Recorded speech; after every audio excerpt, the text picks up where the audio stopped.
Hey everybody, before I start this video, I just want to say I hope everybody's being safe and healthy, and if you need anything, don't be afraid to reach out.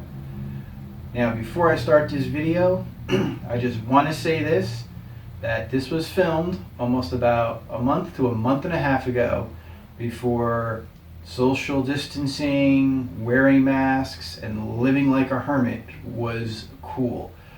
So don't freak out when you see me and Justin sitting about a foot apart from each other. This was way before the coronavirus hit. It was just a video that I was waiting to throw on there so I can go into my video next week. So these two are going to kind of interjunction with each other. So without any further ado, hope you like this next one coming up, and I will see you next week.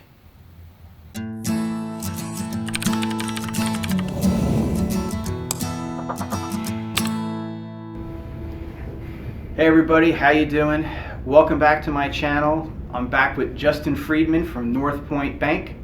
What's going on, guys? All right. Today we are going to talk about how to improve your credit score if you're having an issue getting pre-approved for a loan. So Justin here is going to go over some quick little tips that you can probably do to help build up your credit so you can guys get yourself into a home. Yeah, credit, it's finicky. And you have the three bureaus. You have Experian, Equifax, TransUnion. So they are three reporting agencies that when you pull a credit report, all three of them give their scores. Right. All three are a little different, but there are some generic ideas on how they evaluate. Mm-hmm. The most common way to get your credit in a good spot and keep the credit scores up is just keeping your balances at a 50% or less. So essentially, what gets you a good score is having credit availability. Mm-hmm. So if you have a high credit limit of, let's say, $1,000 on your credit card, you really want to keep that balance at 500 or under. Mm-hmm. What you'll see, if you're at like $1,000 high balance and you have a $900 balance, your credit score is going to go down. So a quick way to get that credit score up is to just simply pay down your debt. Why do you do that? Obviously to qualify, but it'll take your rate of interest on the mortgage that you get up, or down. Which is what you want. Right. You want a better payment. Mm-hmm. At the end of the day. So that's just one way to get the scores where you need them. Right.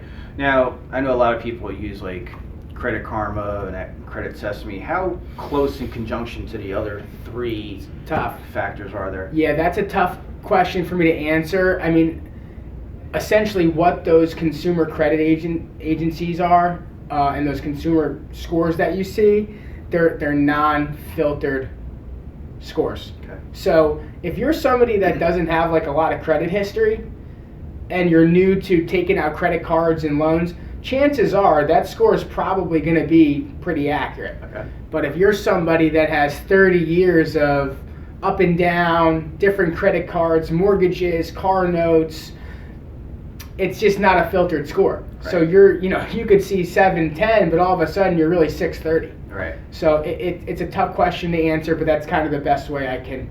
Yeah, so kind of like that. You can use it to a certain point, gauge, but not really rely on it. Exactly. As much. More reliable for people who don't have that credit history because there's not as much to filter. Again, It's a non-filtered score. Right. So very much it would be just try to keep your numbers down.